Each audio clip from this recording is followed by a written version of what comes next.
I am going to be building Zarbag's Gitz for Warhammer Underworlds Nightvault. So it's not a super complicated kit. You do have 4 single piece models, so I'm going to start with those. I'm going to separate models from the sprue using the clippers. I'm going to clean up all the mould lines with a knife, and I'm going to glue things with some plastic cement. So I'm going to come back, having done so, taken all these things off the sprue and cleaned them up. But if you're new to Games Workshop games, if Shadespire is the first game you've done, pair of clippers, very carefully remove things from the sprue, find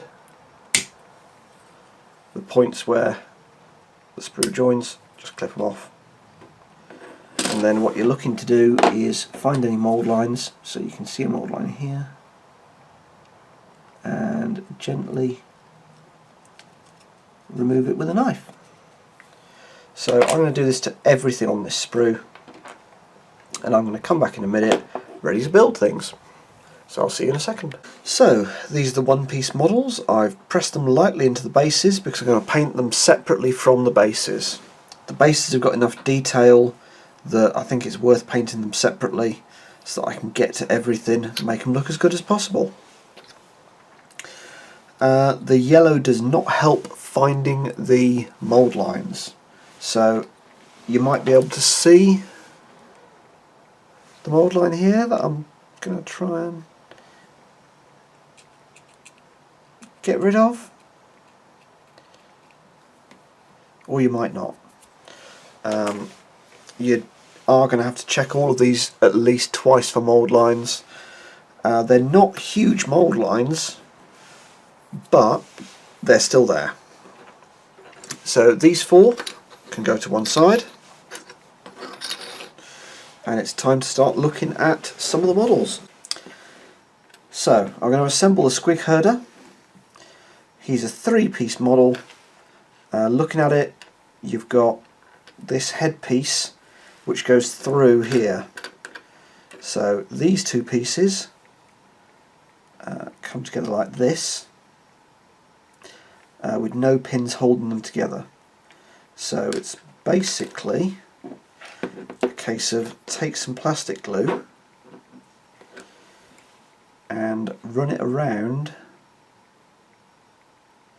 this edge, because that, and put some inside of there to start melting that. That is how that fits together. So press that good and hard. I'm going to take the knife and I'm going to trim a little bit off the end of this peg. So this peg is the thing that goes through the middle and is going to hold them all together. So trim a bit off it to help it go through and into the hole. So that goes there, this goes here,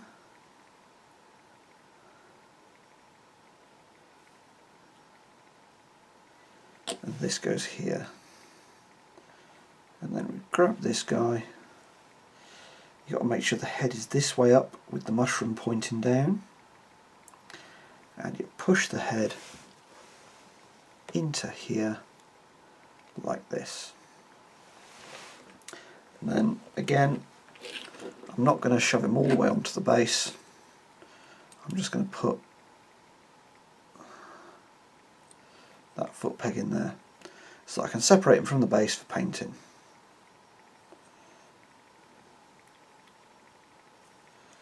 So looking at it, I've got that as far on as that'll go. That's how that fits together.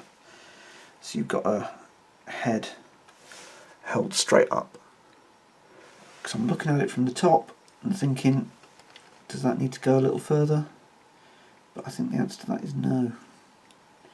And any twisting doesn't benefit it at all.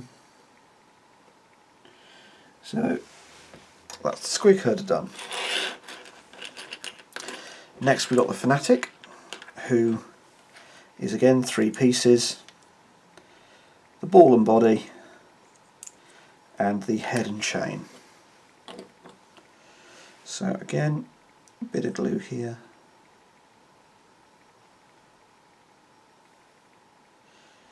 Because this one is actually dead centre of the base, I'm going to attach it to the base in a second. So this peg and this leg piece here, and then soften this peg up with some glue around the end. So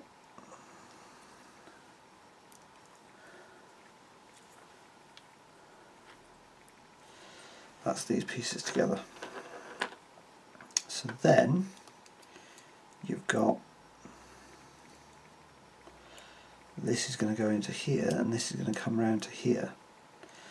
So what we're going to need to do is a bit of glue around this hole, plenty of glue around this,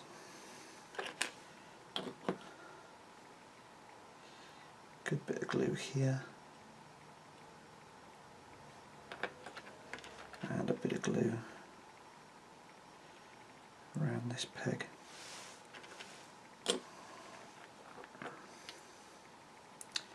So that goes into there, this loops round, goes into here, and you can see the arm join. So then we look at how this is going to fit on the base.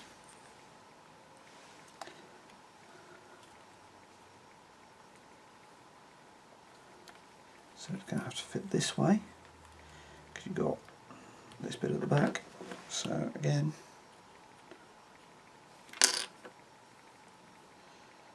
soften the peg with some plastic glue.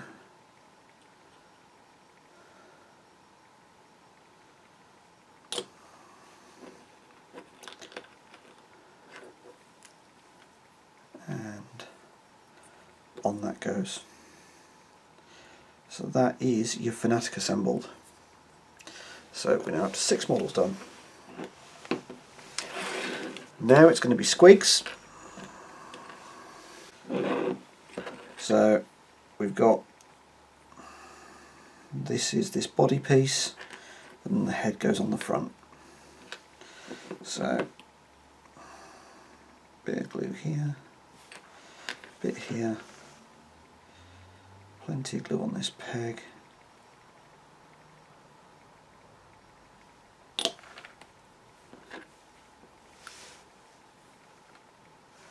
And line it up.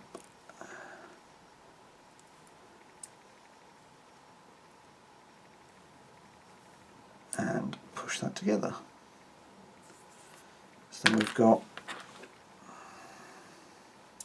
this peg is going to go in here, so it's going to join up like this. So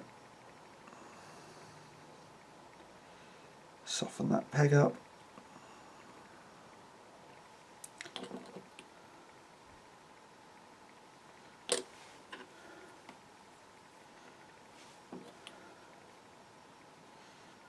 And a bit of glue in the peg hole.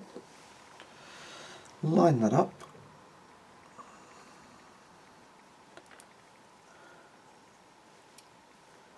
And push that in really hard. Like so. And then again,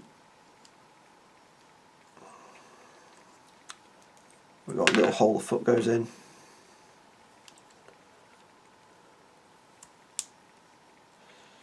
But yeah, that'll need some adjustment to the peg. So I'm going to leave that as one piece next to the base, because I'm going to spray them separately and paint them separately. The last squig. So again, we've got this leg that's going to go in here, or is it? Let's have a look, see.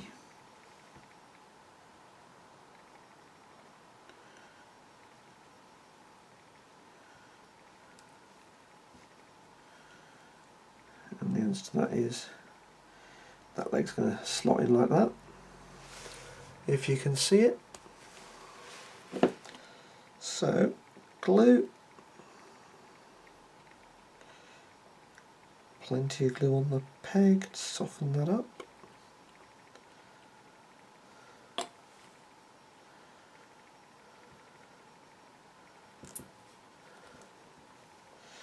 And wang, that goes in.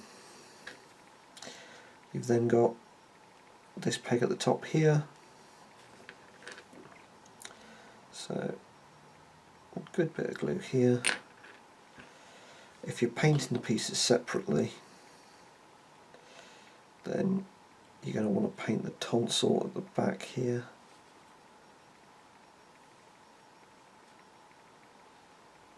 So a good bit of glue on here. Line that peg up there.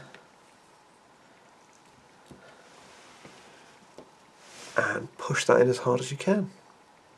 And then you've got another squig done.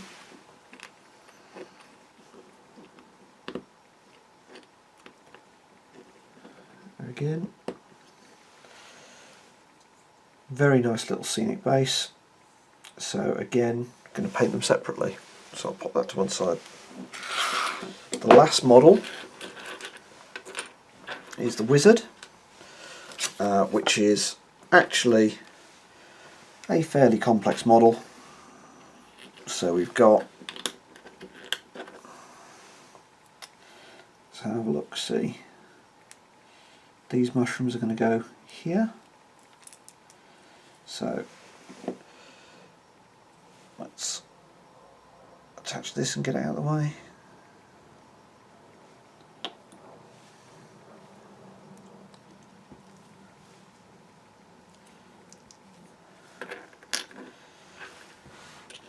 Let's have a look at how this guy goes together. So it's another one where you've got a big peg that goes through two pieces, like so.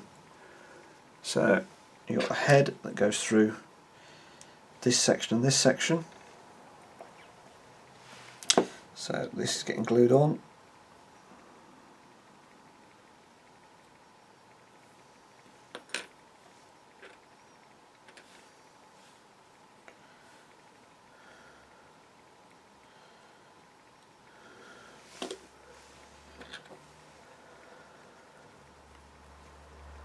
Like so. Then we're going to dab a glue here and plenty of glue on this peg.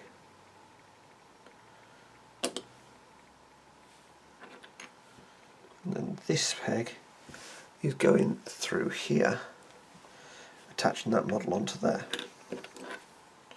So the next question is,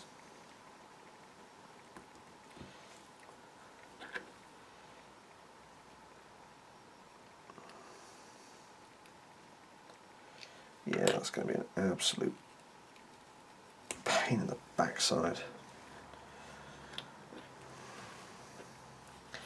So yes, we may need to leave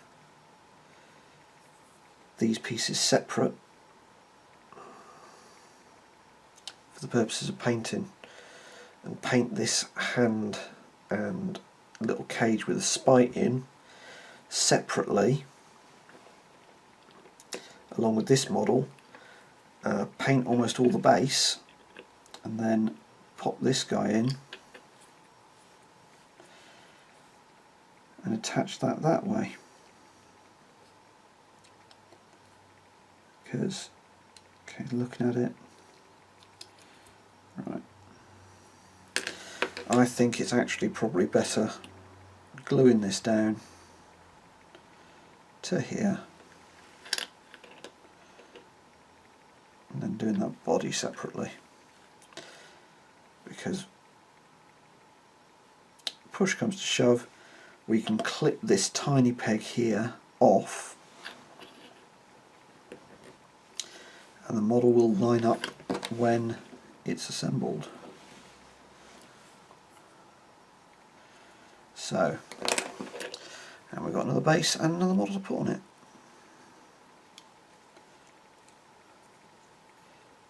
Yeah, yeah, there is flexibility in that to move that. So, that is all the models for Zarbag's Gitz assembled. Doesn't take too long. Most time consuming bit is cleaning off the flash, but you've got to do it, and you've got to do it carefully, because particularly on these models, these three here, which are all the multi-part goblins, if you don't clean the flash off, you can find it difficult to go back in and find it again. I think my favourite model out of them is going to be the armoured squig herder. It's a really nice little guy. I look forward to doing the armour and contrasting it with the robes. So we've got a netter, 3 archers, a fanatic, 2 squigs, a squig herder and a wizard. So they're all great. They're all great little models with lots of character, evil little faces, pointy little noses. They're good little goblins. What I would like to see would be bases. What I would like to see is bases available that match these, because when the goblins come out, you're going to have a horrible little horde of them on little 25mm rounds, and if they were on themed bases like this, they'd look absolutely great. So it may well be another case of the Shadespire models for a faction are so much better than the models made available for the faction.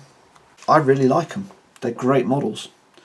Definitely well worth getting the set if you're a Goblin player, as I was for a good 4 editions of Fantasy Battle. But yeah, I'm looking forward to what they do in Age of Sigmar with these. This is the first proper look at what the range is going to look like. So your netters and your archers are not going to change massively, if at all, from the current multi-part Goblin plastic. If they do new fanatics, that would be great. They're almost certain to do new squigs and squig herders that are going to look a bit like this. We got a wizard here, but they'll do new character models of various types. So looking at the set, it's absolutely marvellous. I really like it, and it was good to put together. I'll do a painting video on them, going through doing goblin flesh and doing the robes. I'll also do a little video about doing the bases. That will come up in the next couple of weeks. But yeah, really nice little set. If you've enjoyed this video, hit like or subscribe, preferably both. If you want to have a chat, leave a comment below. But otherwise, good gaming.